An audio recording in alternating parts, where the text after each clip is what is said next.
es la tarde en el continente americano. Cuando anochece en Europa y amanece en Asia, así cae la tarde en el continente americano y transcurre la noche y el amanecer en el resto del mundo. La tarde. Hola, bienvenidos a La Tarde de NTN 24, el canal de las Américas. Soy Idania Chirinos, como siempre un gusto conversar con ustedes, un gusto acompañarles cada tarde. Un periodista venezolano, perteneciente a la ultraderecha de Venezuela, Sergio Novelli, para tratar de tapar las fotografías que dieron la vuelta al mundo de el señor Guaidó con 4 peligrosos paramilitares dirigentes de la banda criminal Los Rastrojos, publica un tuit el día 12 de septiembre a las 13:46, donde sale Guaidó encima de una camioneta blindada. Atiendan por favor bien la fotografía, la camisa a cuadros de la persona que está conduciendo la camioneta. Dice que fue un concejal de Colombia, Juan Felipe Corzo, que es el que aparece también en un video señalando la entrada de Juan Guaidó a territorio colombiano.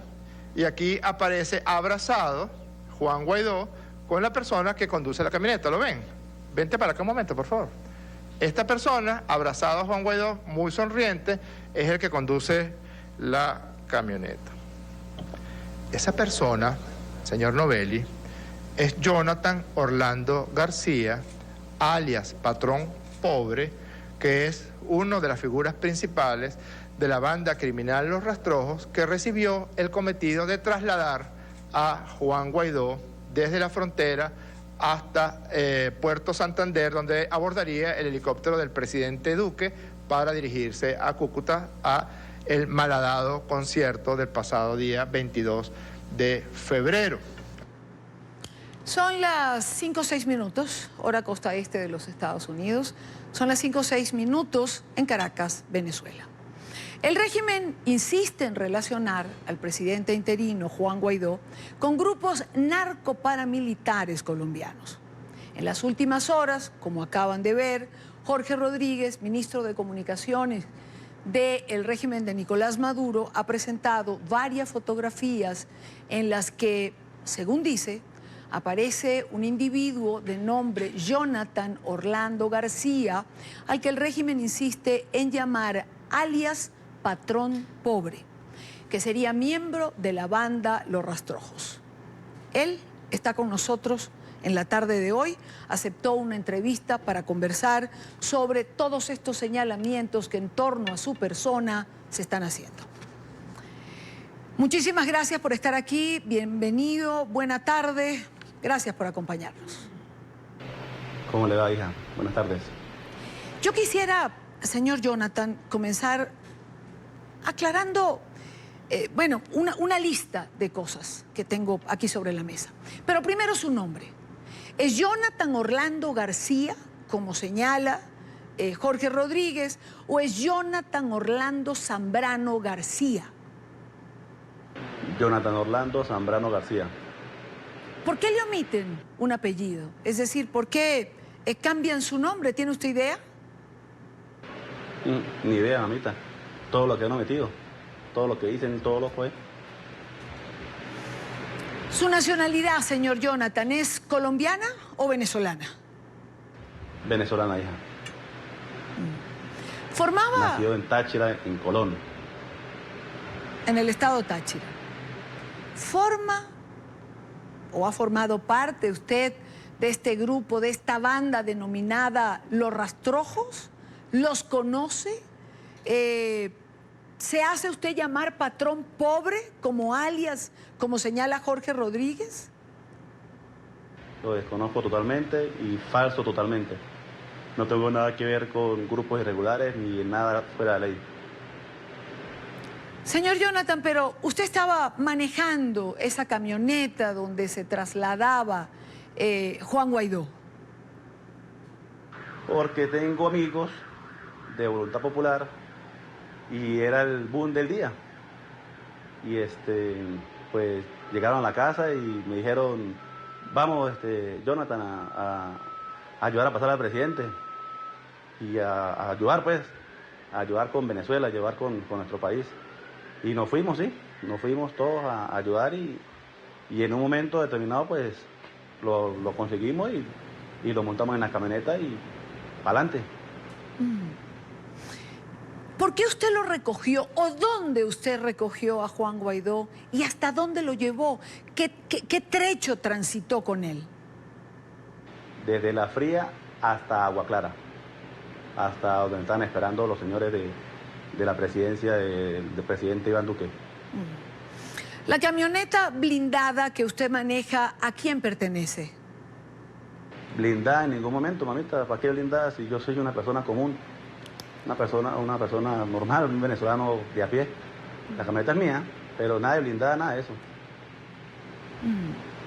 ¿Podemos saber quién le pidió que prestara usted su camioneta? Que se fuese usted con ese grupo a recoger a Juan Guaidó para trasladarlo? Pues un grupo de amigos de Voluntad Popular. Estábamos reunidos, pero eso fue sin nada predeterminado, eso fue loco. Yo acabo de lavar mi camioneta y llegaron y vamos a lo loco y vamos. O sea, fue una cosa como de... sin pensarlo, pues, sin pensar totalmente las cosas y fui y ya, fue así. ¿Cuándo ocurrió esto? Es decir, ¿con usted hablaron ese día? ¿No hubo planificación días anteriores? ¿Estaba usted preparado? ¿O fue algo espontáneo como usted me está contando? Hija, 10 minutos antes, 10 minutos, 5 minutos llegaron y a lo loco, vamos, así todo el bullicio, pues, que venía el presidente para ir a verlo, para ir a conocerlo, para ir a saludarlo y de casualidad fui yo, de casualidad, eso fue mera casualidad, eso no fue nada planeado, eso no fue nada, o sea, fue algo común, algo que no tiene, algo que fue pura eventualidad. Señor Jonathan, ¿quiénes más se montaron en esa camioneta con el presidente Guaidó? Un amigo del presidente, la esposa, otra muchacha y yo. Un amigo, la esposa, el presidente, una muchacha y yo. Ajá. ¿Cuándo se enteró usted de las acusaciones que desde Venezuela se están haciendo?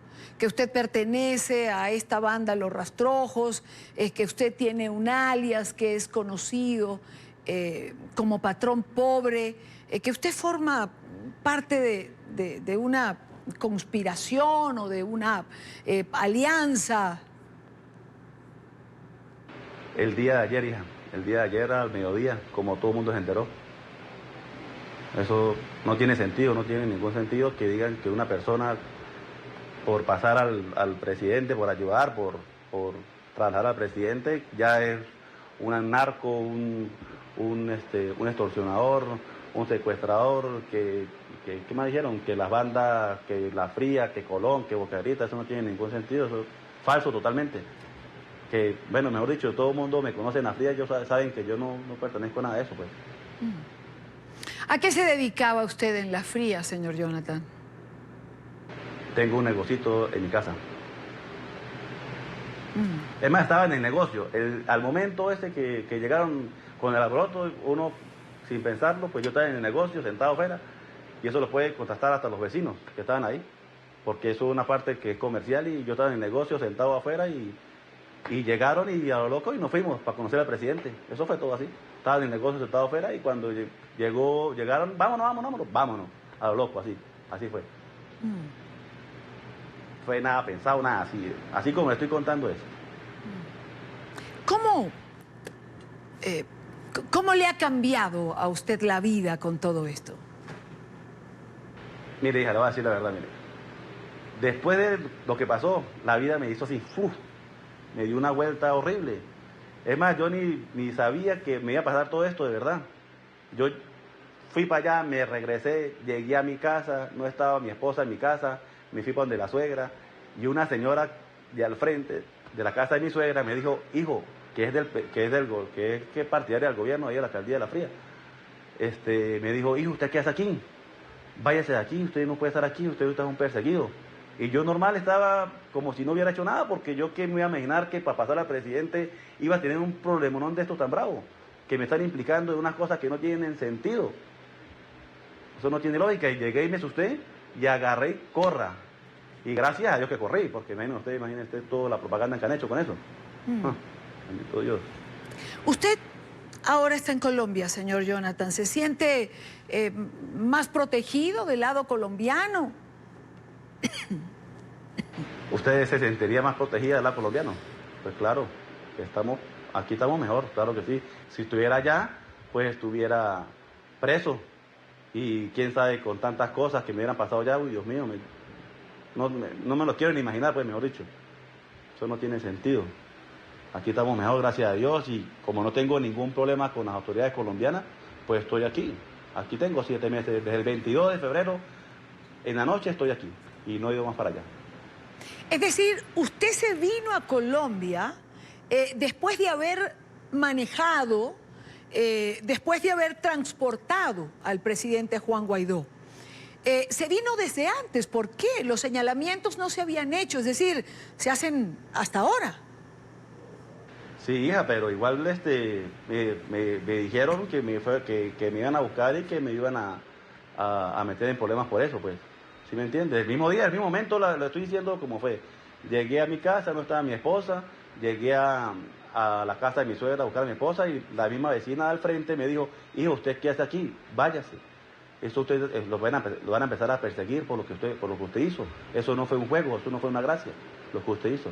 Así me dijo ella y pues yo entré en razón y unos amigos míos me dijeron, sí, Jonathan, váyase porque va a ser un problema, pues usted sabe cómo es el gobierno. Así fue y agarré y me vine una vez y aquí estoy. ¿Se trajo usted su familia con usted? Pues de una vez, inmediatamente, sí señorita, sí señora. De una vez estoy aquí con mi familia, gracias a Dios. En este tiempo, Jonathan, ¿usted no ha vuelto a Venezuela? No, ahorita no he vuelto. Ahora, fíjese, una cosa era pensar que le iban a perseguir por montar a Juan Guaidó en su camioneta. Una cosa era pensar que lo iban a molestar por haber hecho esto. Y otra, muy distinta, era pensar que lo podían asociar con una banda de criminales. ¿En algún momento llegó a pensar usted que esto le podía ocurrir? No, ni pendiente de eso, hija. ¿Qué iba a pensar? Otra vez le voy a decir, ¿qué voy a pensar yo que por montar al presidente en mi camioneta y pasarlo para allá, para ayudar a nuestro país, para no sé, para conocer al presidente, iba a pasar todo esto, que me iban a implicar en algo que no tiene ningún sentido? Yo no tengo hija, mire, le voy a decir la verdad, yo no he estado jamás y nunca preso, ni por borracho porque no tomo miche. Yo soy una persona de mi trabajo y chofer, porque yo duré un poco de tiempo trabajando en Gandola y chofer y listo. Mis vecinos me conocen, todo el mundo me conoce en la fría como una persona de bien. Jonathan, ¿qué cree usted que está pasando? Es decir, ¿por qué lo escogieron a usted para involucrarlo en esta historia que se está vendiendo? Que usted es casi una de las personas en escala, ocupa algún lugar dentro de esta banda de los rastrojos. Primero, no tiene ningún sentido que digan que yo soy de los rastrojos, porque ¿de dónde? No tiene lógica. Soy una persona común que vivía en mi casa tranquilo, dormía en mi casa tranquilo, no me escondía de nadie. Venezolano que sale a trabajar todos los días y cosas del destino, cosas de Dios, vamos a decirlo así, que no sé si por inmadurez o porque quería ayudar a Venezuela, por conocer al presidente Guaidó, no sé, vámonos de loco, vámonos. Y buscamos, llegamos a donde estaba el Bururú, porque ese día habían trancas y de casualidad que me tocó a mí. Eso fue así fue, eso fue una pura casualidad. Primera vez que vi al presidente, primera vez que vi a toda esa gente, pues mejor dicho. ¿A qué se dedica usted en Colombia hoy por hoy? Ahorita, hija, de verdad, pues gracias a unos amigos de aquí, pues me están ayudando y estoy aquí en una casa de ellos y trabajo con ellos con carbón. Jonathan, Usted tiene una cámara enfrente, una cámara a través de la cual mucha gente le está viendo y mucha gente le va a escuchar. Que quizás escucharon a Jorge Rodríguez el día de hoy, que mostró esas fotos donde usted sale, que ha dicho todo lo que ya sabemos, que era una camioneta blindada, que usted forma parte de los rastrojos, que simplemente los rastrojos fueron quienes organizaron este traslado del presidente. Mire usted la cámara. ¿Qué quiere usted decir? Pues, hija, mire, ¿qué le puedo decir? Que es un acto irresponsable que una persona de esas, con un cargo gigante en Venezuela, pues que todo el tiempo uno lo ve y uno pues no puede creer que una persona de esa invente algo contra una persona común que no tiene nada que ver con grupos ilícitos ni nada de eso, menos paramilitares, ni narcotraficantes, ni extorsión, que secuestro, nada de eso. Y que no piense en la vida mía, en la vida de mis hijas, en la vida de mi familia, que por estar diciendo que uno es un delincuente, un paramilitar, que pueden hasta atentar contra mi vida.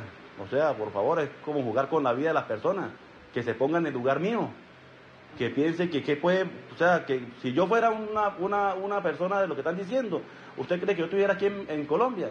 ¿Usted quiere que yo hubiera pasado ahí a Agua Clara, donde estaban todos los grupos que estaban esperando al presidente Guaidó, la policía, los escoltas del presidente Iván Duque, que está todo el mundo? Si yo fuera sido paramilitar o algo, yo para allá no voy, ni que yo fuera loco, me meten preso.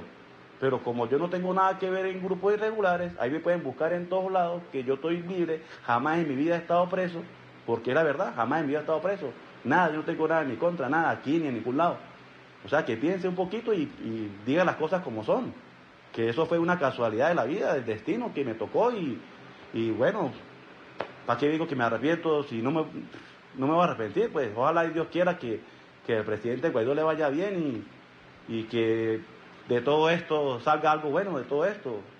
Como dice mi mamá, de tiempos malos vendrán tiempos mejores. Esto es una locura. Hija, esto no tiene sentido, esto no tiene ningún sentido. Aquí yo no estoy leyendo nada, aquí yo estoy diciendo de corazón las cosas como son. Que no piensan en mí, no piensan en mis hijos, no piensan en mi familia. Y uno tiene que estar aquí. Los vecinos, que eran los vecinos del lado de mi casa, que yo soy un rastrojo, que yo soy un criminal.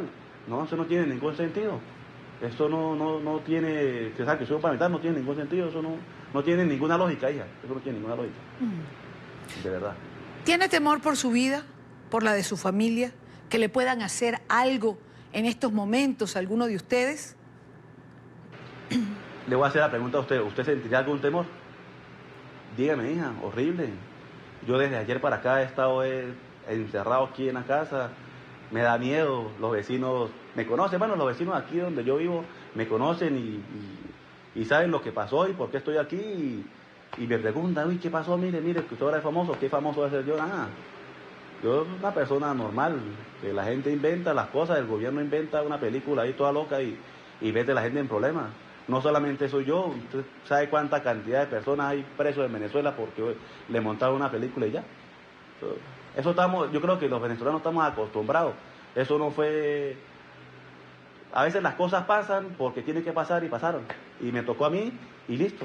¿Y dónde, como lo que está pensando yo, dónde sacaron la foto de que montaron ahí esta foto, la del pasaporte?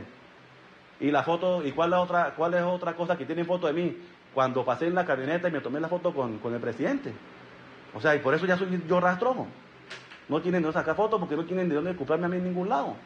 Eso no tiene sentido, no tiene ninguna lógica. O sea, piense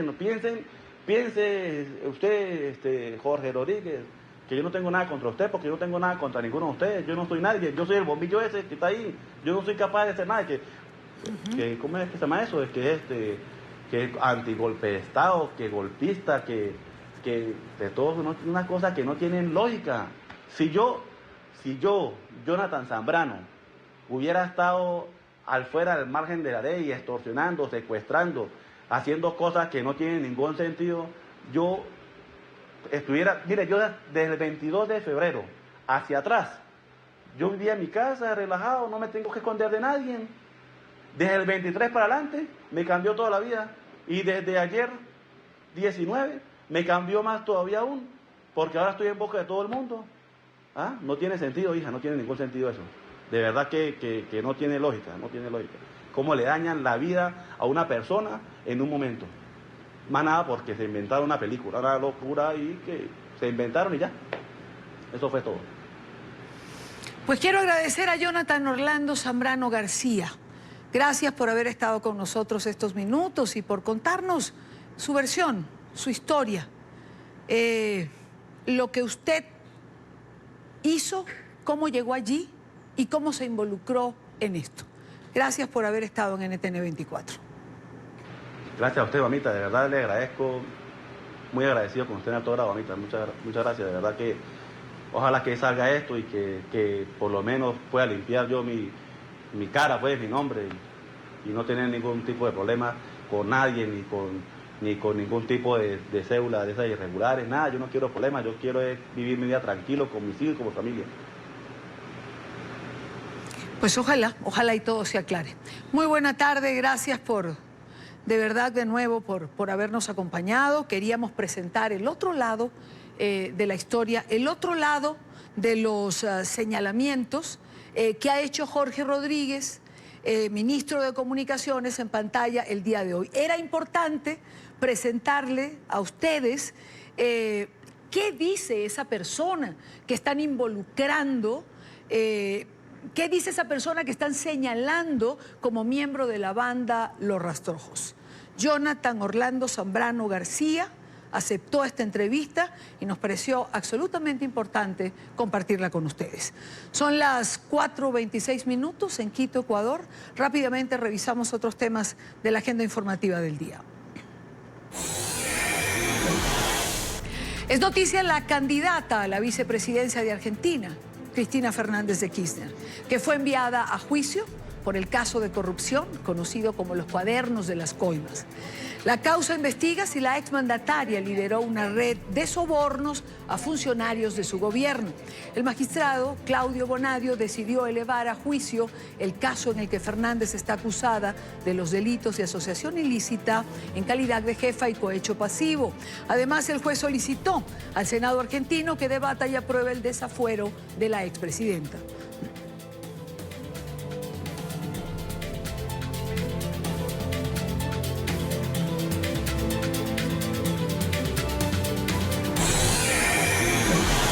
Es noticia el rechazo del régimen cubano ante la expulsión de 2 integrantes de su delegación diplomática ante la Organización de Naciones Unidas.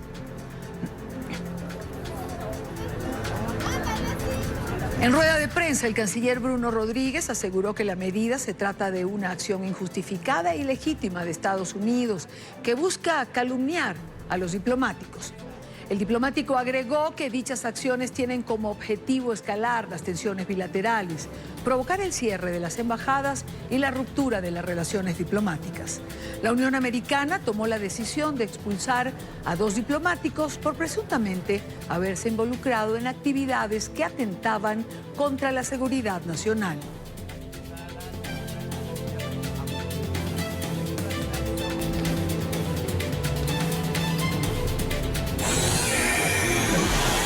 Es noticia el espaldarazo de Evo Morales al candidato presidencial argentino, Alberto Fernández. El mandatario boliviano recibió al representante del partido Frente de Todos en un hotel de la ciudad de La Paz para abordar temas como migración, cooperación bilateral y comercio de litio y de gas. La reunión privada se prolongó por 1 hora y media y luego las comitivas compartieron una cena. La reunión tiene lugar un mes antes de que en ambos países se celebren las elecciones presidenciales, en las que tanto Morales como Fernández buscan el sillón presidencial.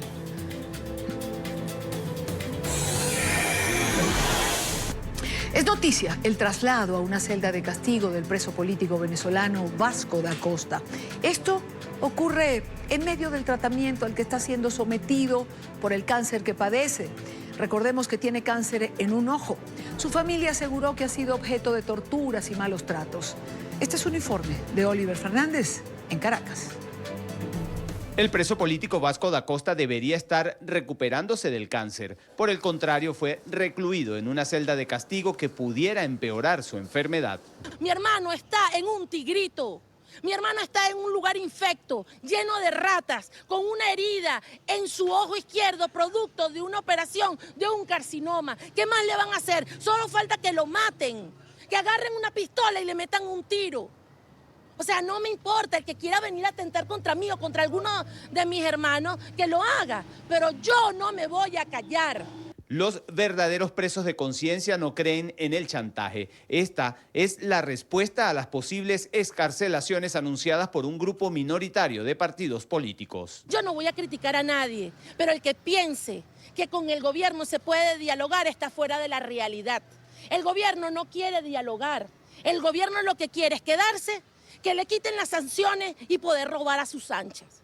Los venezolanos les interesamos un pepino. El ciudadano común pide respeto a los derechos de los presos de conciencia. El Estado debería brindarle a esa persona que está privada de libertad las condiciones humanas necesarias para poder asegurarle el derecho a la salud a esta persona en ese caso, pues.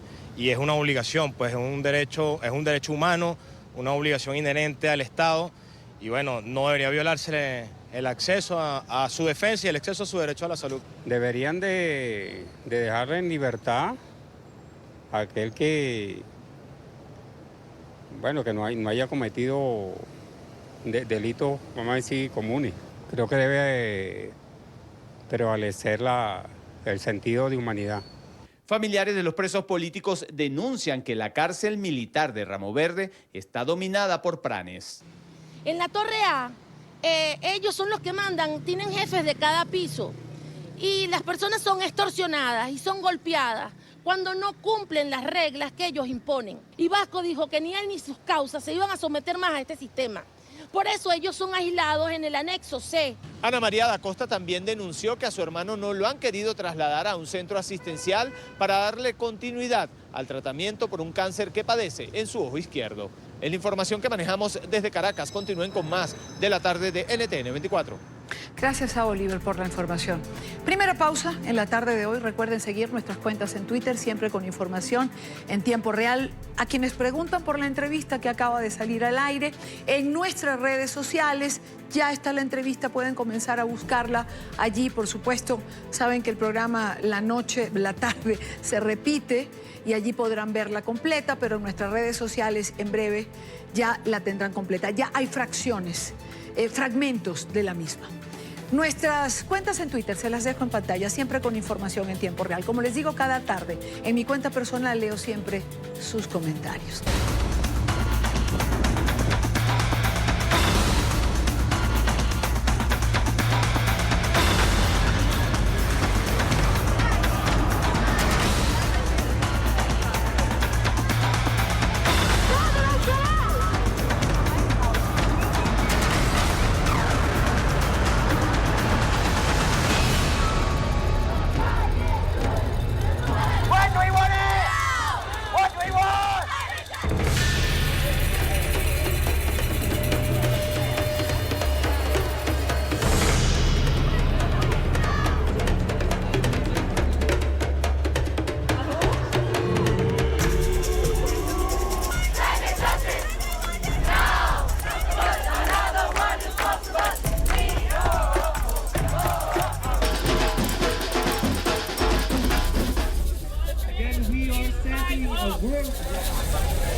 Activistas en 150 países unieron sus voces para exigir a los líderes mundiales acciones concretas contra el cambio climático. Los manifestantes han pedido menos discursos y más compromiso para cuidar el planeta. Las marchas con carteles, figuras humanas y arengas se tomaron las calles de ciudades como Sydney, Berlín, París. Las concentraciones se llevaron a cabo previo al inicio de la cumbre del clima de la Organización de Naciones Unidas de este lunes en Nueva York. NTN 24 acompañó uno de estos encuentros, de estas protestas, Nueva York, con Alejandro Rincón. Alejandro. Hola Idania, feliz tarde para todos. Nos conectamos con ustedes hoy desde Battery Park en el Bajo Manhattan, el punto final de concentración de la movilización bautizada Viernes por el Futuro, liderada esencialmente por jóvenes preocupados por la falta de acción de los gobiernos a nivel global para mitigar el impacto del cambio climático. Fuentes de la organización de este evento han precisado a NTN 24 que la Gran Manzana respondió a este llamado a la protesta con ganas, por así decirlo. 250.000 personas habrían participado de esta importante fecha. Hemos hecho el seguimiento de esta historia desde primera hora del día y tenemos para ustedes varias de las reacciones de quienes salieron hoy a protestar. El océano, mucho plástico, demasiado plástico en el océano. Todos estamos preocupados de la extinción de nuestras pobres criaturas, nuestros animales que están sufriendo en el océano por nuestra culpa, solo porque nosotros no nos metemos en la cabeza que esto es una cosa que está pasando. El cambio climático no tiene una cara como algo como la violencia de las armas o algo así, pero es importante que nos recordamos todos los cuentos de cambio climático, las víctimas del huracán, todos los torrentes, todo. Y cuando ponemos una cara a esta causa, hará cambio en mente también. Alejandro, ¿tuviste la oportunidad de escuchar a Greta Thunberg? Esta joven que se ha convertido en la figura más visible de la lucha contra el cambio climático en el mundo.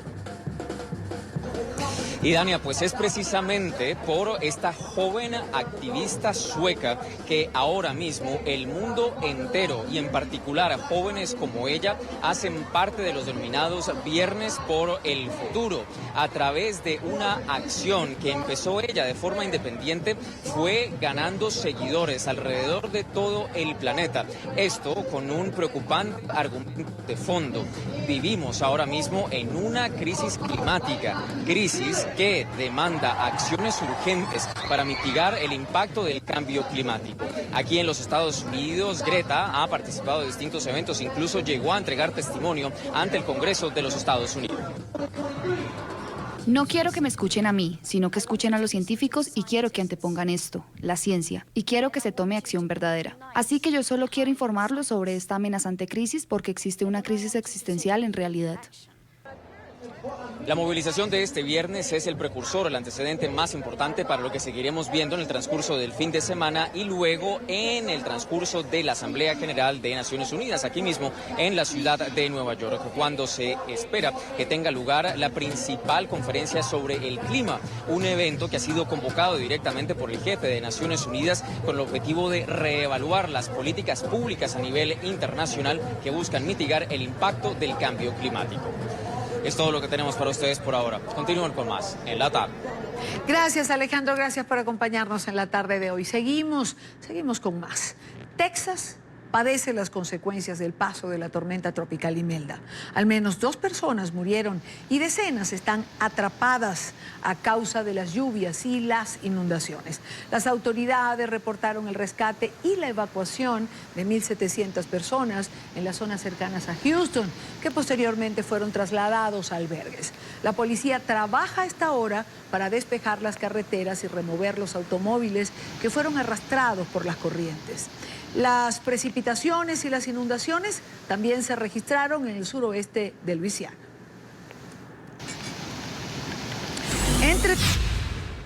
Entre tanto, el huracán Lorena causa estragos en el oeste de México. El fenómeno se fortaleció durante la madrugada de este viernes, alcanzando la categoría 1 con vientos de hasta 120 kilómetros por hora. El Servicio Meteorológico ha previsto que Lorena pase cerca o toque tierra en Los Cabos, en el estado de Baja California. El fenómeno ya había tocado tierra en el estado de Colima, donde causó lluvias torrenciales, arrasó árboles e inundó carreteras. No se tienen reportes de heridos o víctimas mortales. Pero hay otra tormenta que también está amenazando. Se trata de la tormenta Mario. pero prefiero que hagamos contacto con nuestro próximo invitado, que es un pronosticador. Jorge Garza, pronosticador y director de MECMEX. Señor Garza, muy buena tarde, bienvenido. ¿Cómo le va? Hola, muy buenas tardes, muchísimas gracias. Un gran saludo a todo tu auditorio. Y precisamente, como bien lo comentabas, tenemos ahorita la presencia de la tormenta tropical Mario en el Océano Pacífico mexicano, que se encuentra aún retirado de las costas del sur de Baja California Sur. Y precisamente yo me encuentro aquí en el municipio de Los Cabos, en Baja California, donde estamos ahora en este momento sufriendo los efectos del impacto del huracán Lorena, que precisamente hace aproximadamente 40 minutos ganó un poco de intensidad. Lo comentaba hace rato en unos reportes meteorológicos. Lorena se encuentra a 70 kilómetros al noreste de Cabo San Lucas, punto turístico muy importante aquí en México, y cambió su trayectoria. Su trayectoria va a ser más ahora hacia el norte, acercándose mucho a la ciudad capital, a la ciudad de La Paz. Y te comento rápidamente, Lorena presenta vientos de 140 kilómetros por hora. Eso es un aumento considerable en los vientos. Sin embargo, es un huracán muy compacto, quiere decir que todos los vientos y la intensidad de la lluvia se encuentran muy cerca del ojo del huracán, pero cabe mencionar que es muy importante que se mantengan todos alertas a las indicaciones de las autoridades locales aquí en México, así como Protección Civil, porque se espera un impacto dentro de 2 horas cerca de la ciudad de La Paz y estará impactando con fuerte lluvia y viento de más de 90 kilómetros por hora esta misma noche. Pareciera, bueno, estamos teniendo una temporada con una actividad pronunciada y esto es un buen ejemplo, es decir, no salimos todavía de la primera tormenta cuando está llegando la segunda. Así es, y algo curioso, la temporada de ciclones tropicales en el Océano Pacífico mexicano, por ejemplo, inicia el 15 de mayo y termina el 30 de noviembre.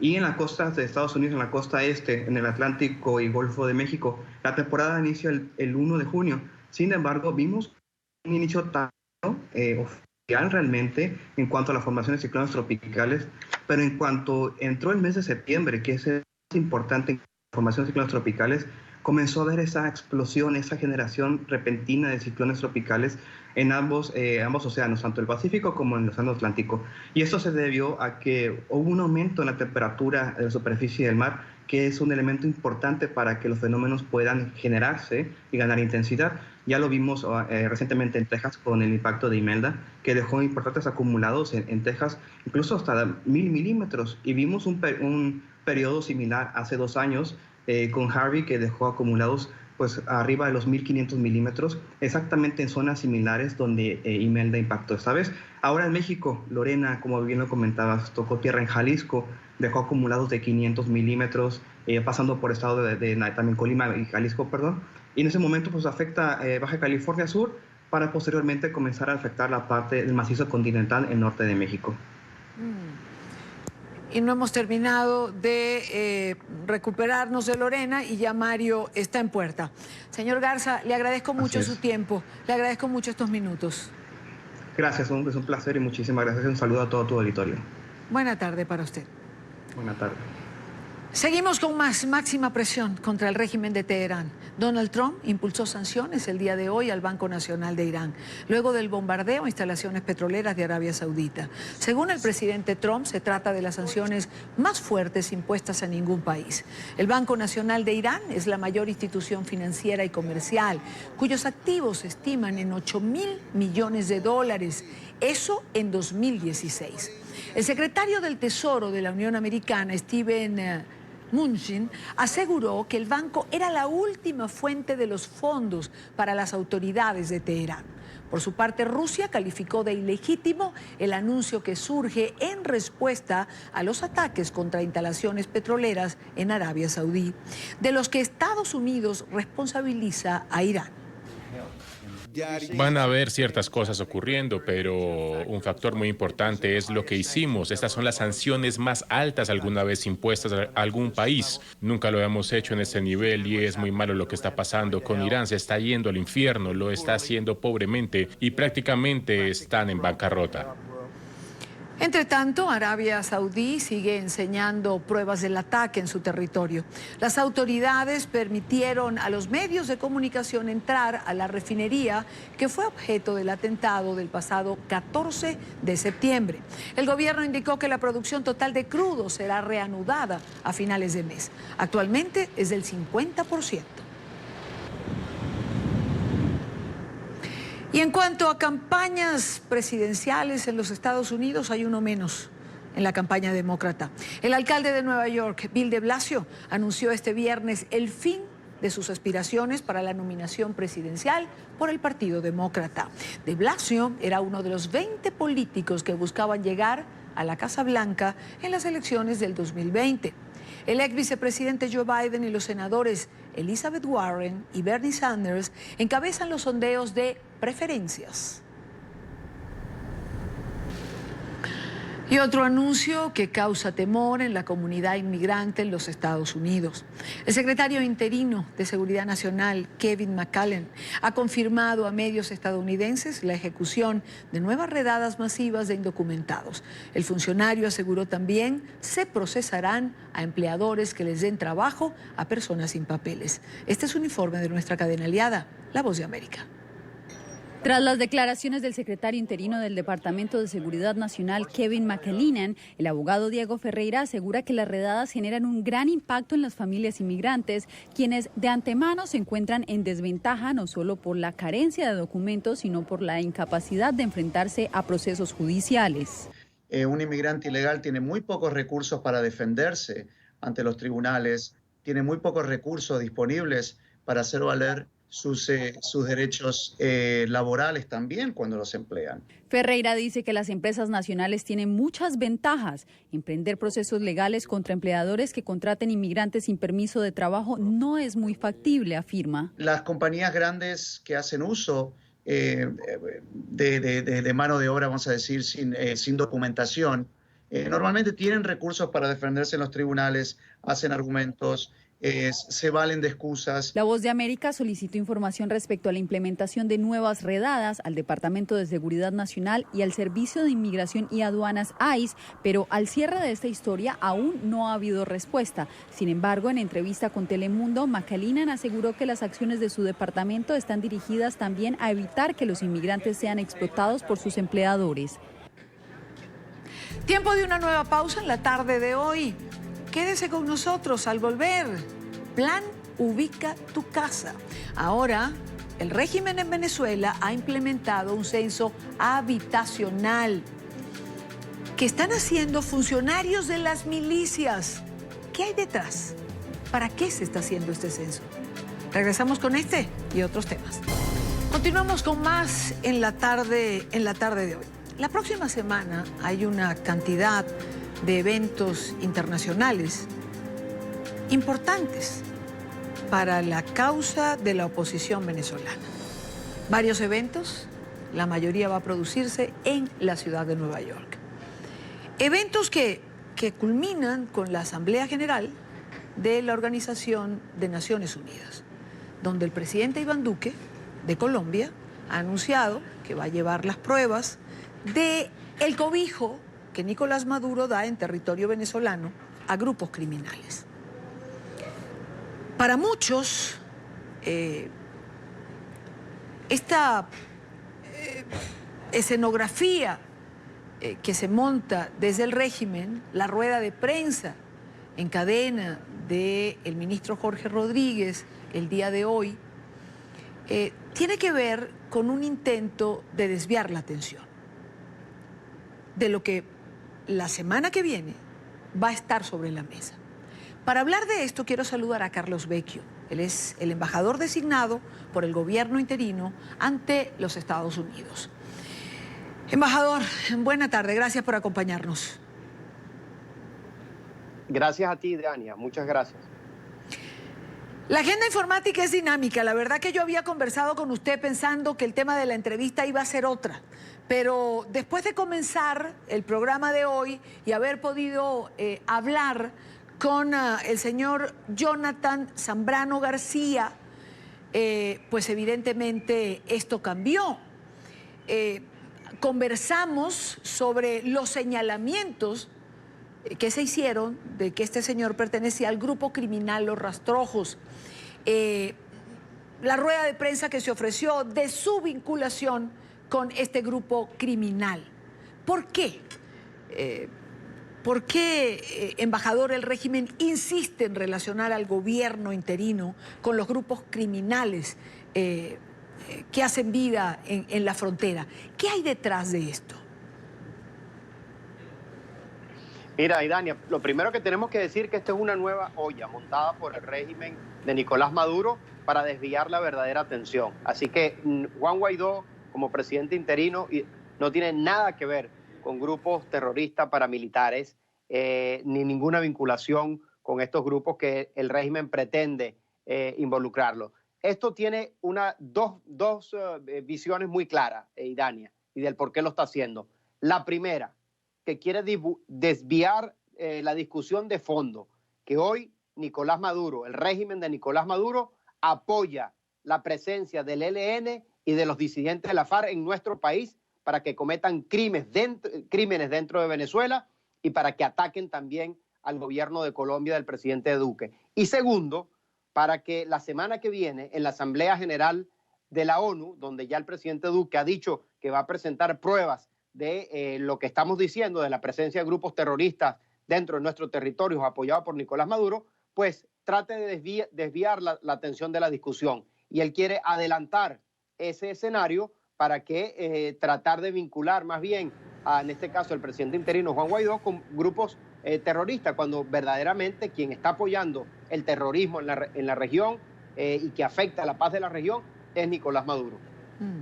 Hay un punto aquí sobre el que vale la pena volver, porque cuando el régimen insiste en asociar al gobierno interino, a Juan Guaidó, con estos grupos criminales, hay algo que no podemos obviar.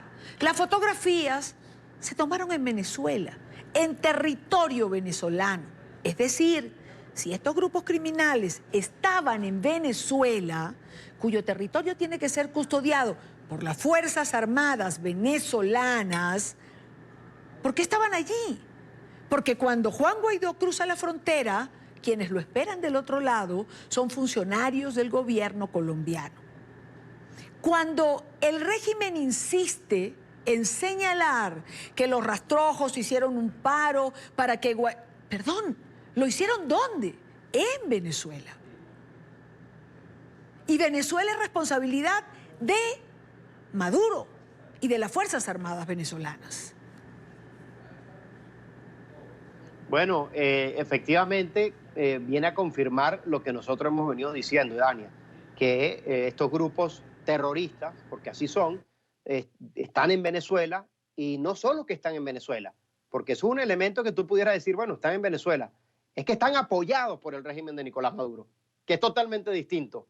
Es decir, yo permito que grupos terroristas que quieren usar las armas para atacar a Venezuela, para cometer actividades ilícitas de droga o de tráfico, por ejemplo, de oro, también ataquen al gobierno de Colombia, como ya lo hicieron, y a la población de Colombia cuando colocaron la bomba a principios de este año. Esa es la discusión de fondo, y eso es lo que trata de desviar el régimen de Nicolás Maduro. Así que esto se convierte claramente en una amenaza hacia la región, y no solo para Colombia y Venezuela, sino para toda la región. Y la presencia de esos grupos, como tú muy bien lo dices, Dania, están a lo largo de nuestra frontera. Y es lo que les toca vivir, lamentablemente, a colombianos y a venezolanos, y particularmente a nuestros hermanos venezolanos, que se ven obligados a salir de nuestro territorio y tener que pagar alcabalas, y que han hecho de eso un negocio también en toda la parte de la frontera. Así que esto es un drama que nosotros vivimos en la frontera y que le corresponde también sufrir a millones de venezolanos. Vayamos ahora a los eventos de la próxima semana. ¿Se reúne el órgano consultivo del TIAR? Sí, el día lunes está prevista, Dania, la reunión del grupo ya de consulta del TIAR, está programada. Te adelanto también que va a haber un encuentro del grupo de Lima, y el día miércoles, quizás esta va a ser una también de las más importantes, vamos a tener un encuentro con el presidente Trump y varios líderes latinoamericanos el próximo miércoles. Cuando usted dice vamos a tener un encuentro con el presidente Trump y líderes latinoamericanos, ¿de quién estamos hablando, embajador? Esta es una invitación que ha hecho el presidente Trump a líderes latinoamericanos que van a estar allá. Imagino que ya el presidente Duque, todos los grupos que hacen vida pues, en América para el tema de Venezuela formarán parte de ese encuentro. Estaremos participando el canciller Borges y mi persona en el caso de Venezuela, pero ya esto pues, es un evento también importante que va a ocurrir la semana que viene en el marco de las Naciones Unidas y va a haber varios eventos que tienen que ver con Venezuela y particularmente, Dania, debo decirlo así, con el drama de la crisis de refugiados que se está viviendo en nuestro país, pero también sobre la atención de ayuda humanitaria a nuestros hermanos venezolanos dentro de Venezuela. Así que van a ser espacios para dar esta discusión también. Espacios varios y múltiples eventos, evidentemente. Mucho se ha dicho en distintas oportunidades que la Organización de Naciones Unidas, embajador, debería otorgar el estatus de refugiado a los venezolanos. ¿Habrá espacio también para hablar de esto? Mira, nosotros estamos llevando al menos dos temas que son fundamentales de ayuda a los refugiados venezolanos, donde hemos visto que esta crisis, y Dani, es la más grande que se ha dado en este continente, es la segunda más grande del mundo. Si continúa Maduro en el poder, va a ser la primera en el mundo y pudiéramos terminar finales de año con 5 y tantos millones de venezolanos fuera de nuestro país, y si sigue el año que viene 8 millones. Lo dramático de esto es que el apoyo y la atención que ha recibido, siendo de esta magnitud, ha sido muy poco y que requiere pues, que la comunidad internacional aumente su apoyo a los migrantes venezolanos. Y el otro aspecto, Idania, que es importante, es que conforme a la Oficina de Asuntos Humanitarios de la ONU, se ha determinado que cerca de 7 millones de venezolanos necesitan ayuda humanitaria dentro de Venezuela. Es casi el 25% de la población. Y el plan que se ha diseñado por la ONU es solo para atender a 2.6 millones y se necesitarían cerca de 200 millones de dólares, donde apenas no se llega ni al 10%. Entonces también es una gran oportunidad, y es el tema que llevamos, de poner atención a estos dramas, porque cuando hablamos de ayuda humanitaria dentro de Venezuela es gente que no tiene lo esencial para poder vivir y no está tomando la atención que requiere una crisis de esta magnitud. Así que ese escenario será importante para que nosotros podamos nuevamente llamar la atención sobre el drama humanitario, dejando claro algo, Idania, que la única forma de resolver ese drama, de que no sigan saliendo y de que no sigan muriendo venezolanos dentro de nuestro país, producto de esta crisis compleja, es a través de la salida, en este caso, de la dictadura y del régimen que representa Nicolás Maduro. Es la única manera de resolver este drama. Embajador, no lo voy a despedir sin preguntarle por el tema que inicialmente nos habíamos planteado conversar y que quedó desplazado a un segundo lugar, pero es la búsqueda, la ubicación, la denuncia que usted hace del robo de obras de arte, que finalmente son patrimonio de todos los venezolanos que se habrían llevado de la embajada en Washington.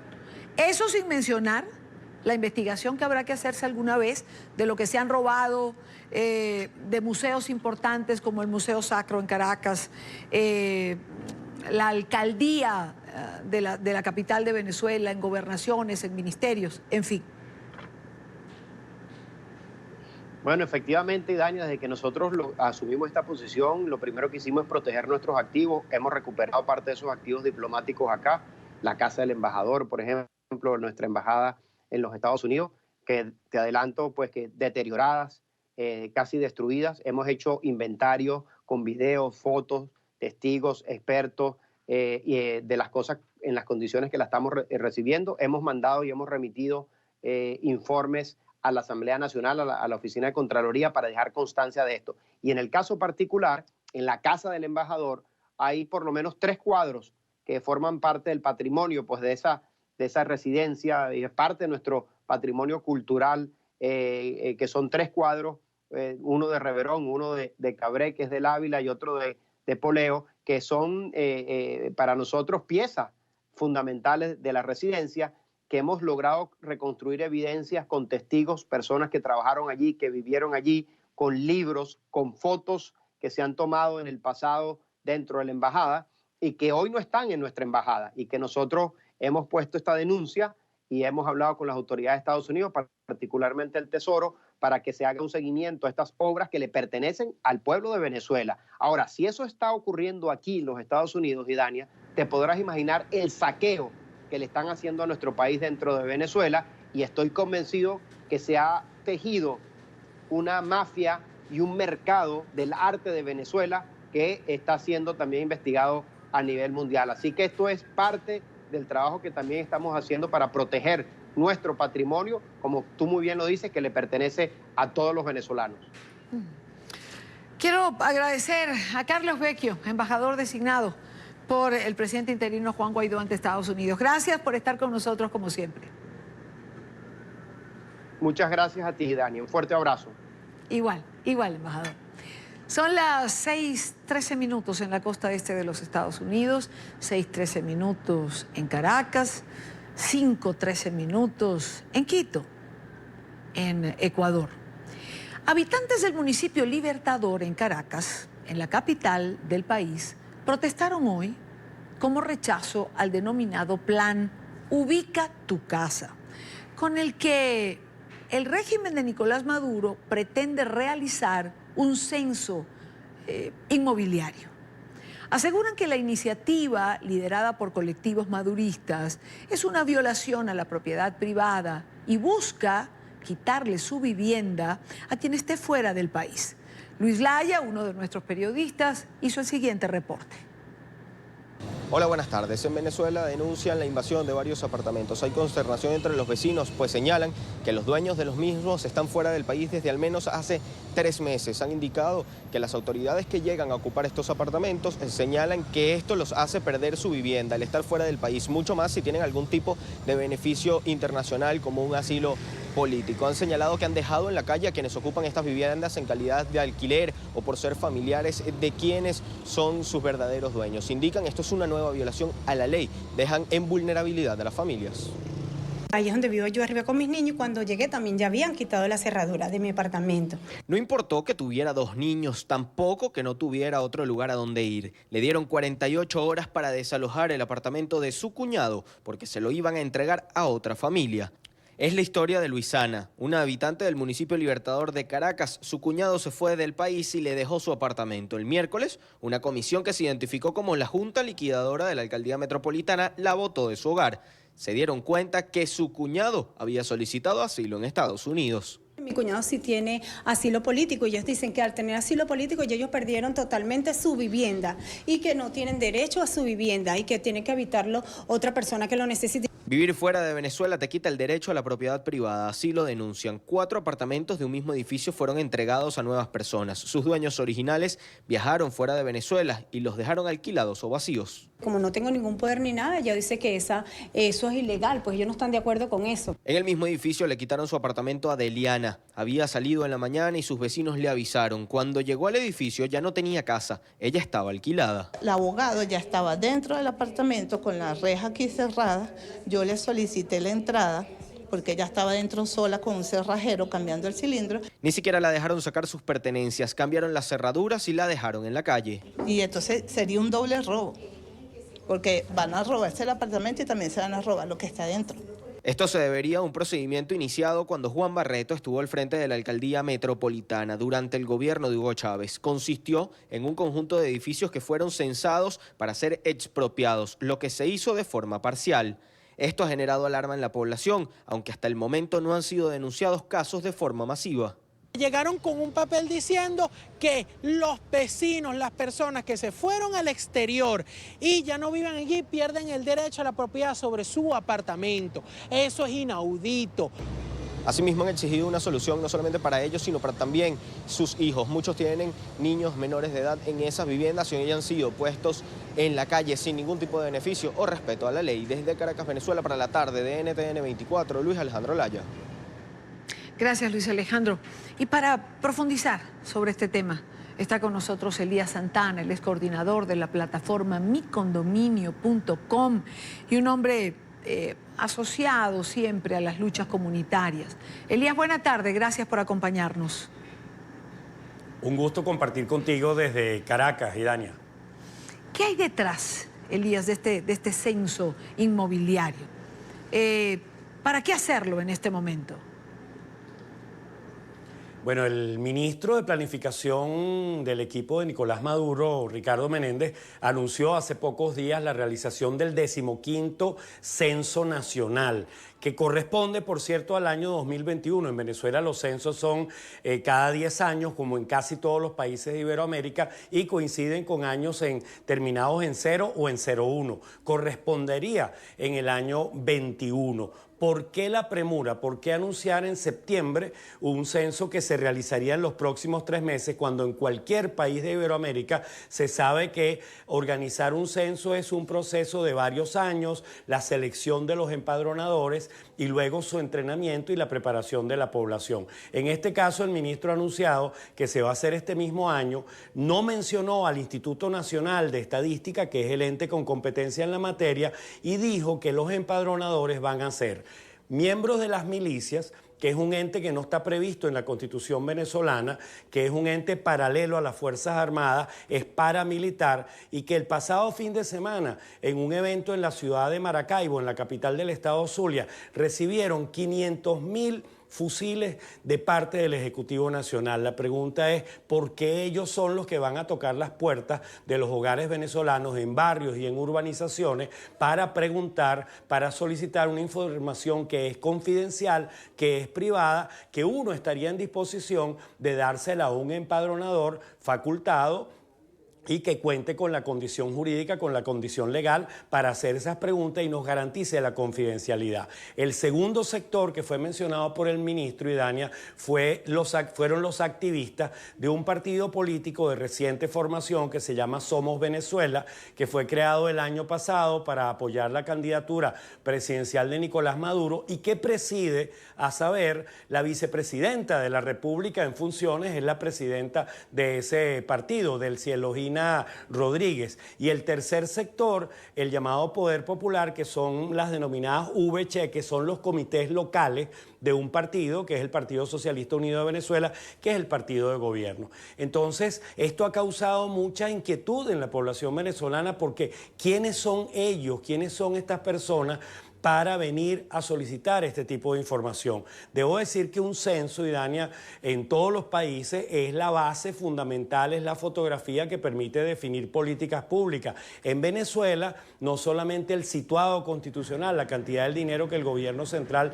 le da a las regiones, sino también los circuitos electorales. Y allí podría estar una explicación de esta premura, de este apuro, porque constitucionalmente el año que viene toca hacer elecciones parlamentarias en Venezuela, el censo en el 21 y las elecciones parlamentarias en el año 20. Quizás haya una pretensión de hacer un censo apresurado con unos resultados previamente inducidos para modificar los circuitos electorales de acuerdo a las necesidades de determinada fuerza política.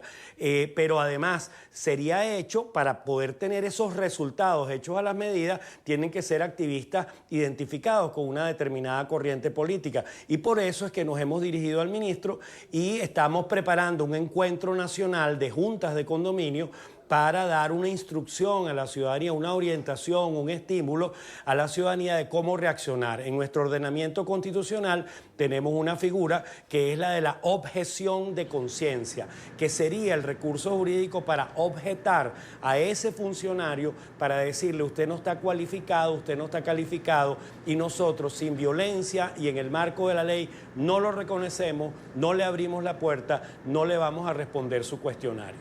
Claro, Elías, pero también hay mucho temor porque al ser un censo inmobiliario, pues hay quien piensa que también se quiere identificar aquellas viviendas que estén solas, cuyos propietarios o habitantes no estén en Venezuela, sino en el exterior. Y esto pareciera en el imaginario popular pues cobrar cada día más fuerza. Claro, claro que sí, pero es que hay razones, porque hay 5 millones de venezolanos que están fuera de nuestra frontera. Claro. O sea, no hay barrio, no hay urbanización en el país que no tenga viviendas desocupadas, o no hay viviendas en las que no haya 1, 2, 5, 4 habitantes menos. O sea que el censo puede arrojar una información que es privada, que es qué habitaciones, en qué viviendas están libres o qué viviendas en este momento están desocupadas, que son, por cierto, propiedad privada. Pero podría haber la pretensión en un país en donde la palabra expropiación, en donde la palabra invasión está en boca de funcionarios gubernamentales, podría ser esa la intencionalidad de un censo realizado por estas personas que tendrían una marcada y definida vinculación con una fuerza política, con una pretensión gubernamental. Por eso la inquietud. Y creo, Idania, en Venezuela, en el año 2001,